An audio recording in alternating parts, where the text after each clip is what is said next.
What is up, guys? How you doing? We are back with another book review. All right, so today we're doing Mohsin Hamid. I hope I pronounced that right. Mohsin Hamid, The Reluctant Fundamentalist.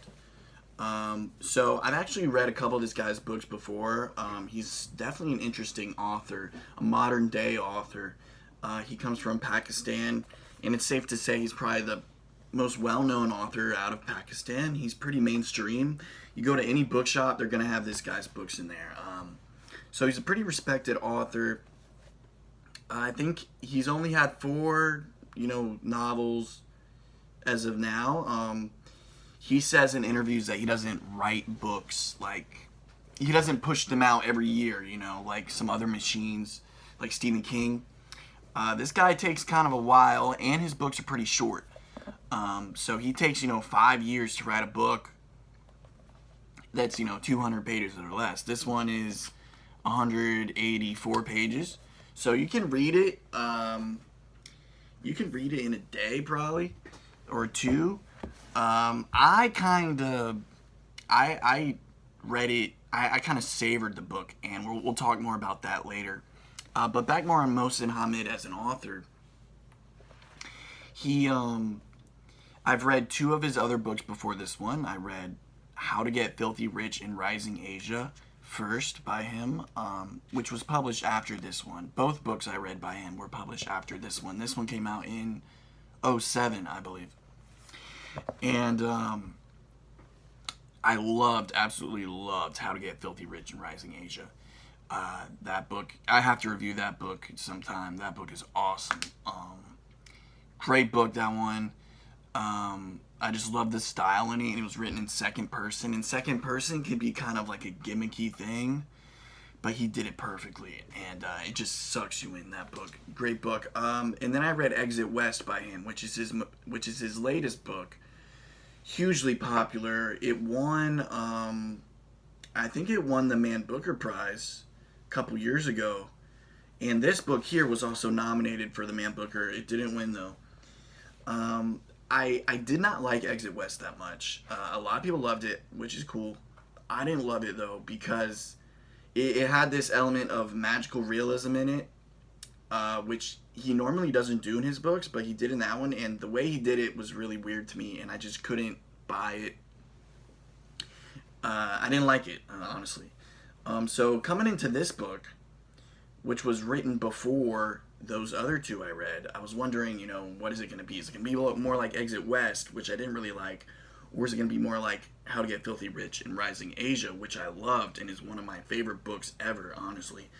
And this one is definitely more like How to Get Rich in Rising Asia. I really like this book. Not quite as much as the one I just mentioned, but it's still very good. Basically, it's about a guy in a cafe who's an American. He's in a Pakistani cafe. You don't know why he's in Pakistan. You don't even hear a word from the main character. And it's the style that the book is written is very interesting, because the whole thing is basically one monologue, a dramatic monologue from a guy named Changes, if I'm pronouncing that right. And he's telling the main character a long story.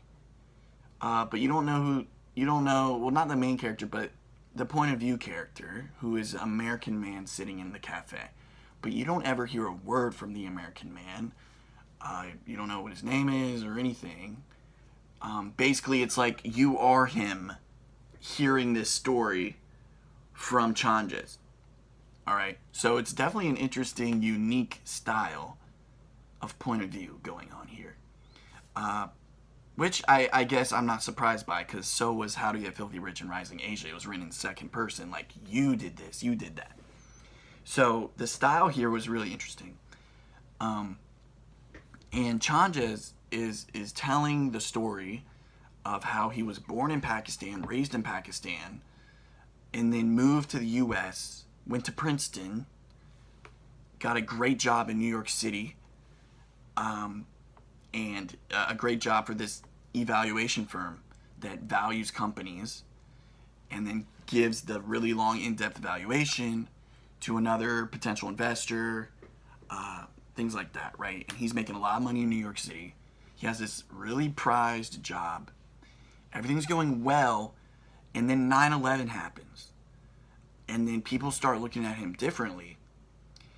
And he doesn't really know who he is. He's kind of trapped between two identities of successful, person in American society, but then also someone in Pakistan. He's one of these people that a lot of Americans, especially after 9/11, kind of view as an other, or maybe even like a terrorist or something like that. And so the book is him. The 9/11 happens about halfway through this book, and then it's kind of him adapting and like how it affects him, the event. And it was a great book. And Mohsin Hamid, he has this really subtle way of saying things, right? Like, things will happen in this book, and you kind of have this thought of like, okay, what's the point of this? But not like too hard though. Like, you don't get mad at it. It's written beautifully. So sometimes you might be unsure of what the point or the message of a segment or a chapter is, but you forgive it because you just love listening to Changes talk about his experiences, and you want to keep hearing more. So this book is really rich. Rich in like its meanings and its themes that, I would definitely reread this book again, in a month or two, or maybe a bit longer. I mean, I don't know, this book to me is like caviar. Like, it's super short, but I just read like a chapter every day, and I could have went harder, except like the last 3 chapters I read all in a row because things get intense towards the end. But yeah, this book is super savory, and I just wanted to read like 1 chapter a day, and I was fine with that. And that's not a bad thing at all. Not every book needs to be like some thriller where you need to keep turning every page like James Patterson. This is legit literature right here. And so I really like it. Let's go into a few quotes, guys. So the book has a lot of humor and wit into it, especially in the first part. So here's a part. He's at a party where everyone's saying what their childhood goal was or whatever, one of their dreams. And he said, "When my turn came, I said I hoped one day to be the dictator of an Islamic republic with nuclear capability. The others appeared shocked, and I was forced to explain that I had been joking. Erica alone smiled. She seemed to understand my sense of humor." So there's lots of segments like that, which I like. It shows his style and his wit, and just the character of Changes, how he's a very interesting guy, kind of unusual guy. And Erica, the one mentioned in that paragraph, she's the romantic interest of the book. And so if there was a critique I would have for this book, is that sometimes it seems a bit all over the place and doesn't really have a purpose, which what I was mentioning before, like at some points it's about 9/11 and how it's all affecting him, and then other parts it's about this girl named Erica who he's in love with but isn't really reciprocating it with him. So, and these things kind of intertwine, but then other times they aren't really intertwining. It's kind of just random, like, and you, by the end of it, sometimes you're like, okay, was this book about 9/11 or was it about that girl Erica? But neither of them are done poorly of those plots. They're both done great. I just wish they sometimes were more interconnected and I guess a little more obvious about what the message was. Especially with Erica. Sometimes with Erica, I wasn't quite sure what the message Mohsin Hamid was trying to convey with that. Although the storyline with her, though, was interesting. Basically, she's a girl living in New York City, and Mohsin Changes loves her, but she is in love with her partner who died years ago. She's still in love with him in a sense that, like, she thinks about him all the time as if he's still alive. So that was an interesting plot line there. Let's go to the next quote. The following evening was supposed to be our last in Manila. I was in my room packing my things. I turned on the television and saw what at first I took to be a film. But as I continued to watch, I realized that it was not fiction but news. I stared as one and then the other of the Twin Towers of New York's World Trade Center collapsed. And then I smiled. Yes, despicable as it may sound, my initial reaction was to be remarkably pleased. So when that part happened, I was like, whoa. So his first reaction to 9/11 is smiling. And then he goes on to say that he was surprised at himself that he smiled. And I'm not going to spoil everything about this book because I think you guys should read it. It's amazing. But the theme going on here is that America has not had an attack on its own soil like people in the Middle East have, like he has, you know? And so that's kind of why he has this initial reaction of like, he knows it's horrible, but he's smiling anyway. And so it becomes quite twisted and dark. Definitely very interesting. So then let's go to the last quote, guys. We got to finish this up.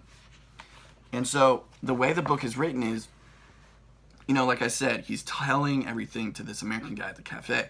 And then between telling about this story in the past, he'll like break and say things about where they are at the cafe. So here's one. He's telling a story about how some guys tried to like attack him in the city of New York, and then he had to defend himself. And then here it is. What did he look like, you ask? Well, sir, but how odd. I can't recall the man's particulars, his age, say, or his build, to be honest. I can't now recall many of the details of these events I have been relating to you.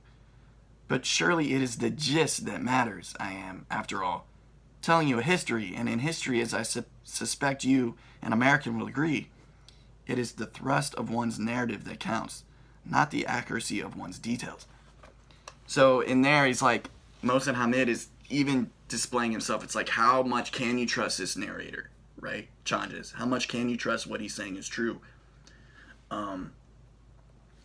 So yeah, guys, I really like this book. You know, we got to end this video, but I highly recommend it, guys. The Reluctant Fundamentalist by Mohsin Hamid. And I also recommend How to Get Filthy Rich in Rising Asia, which I still like more than this one. But this one is still great.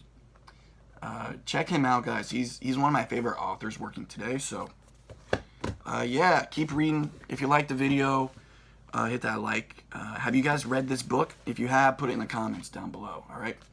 Have a good one, guys. Keep reading. Smell you later.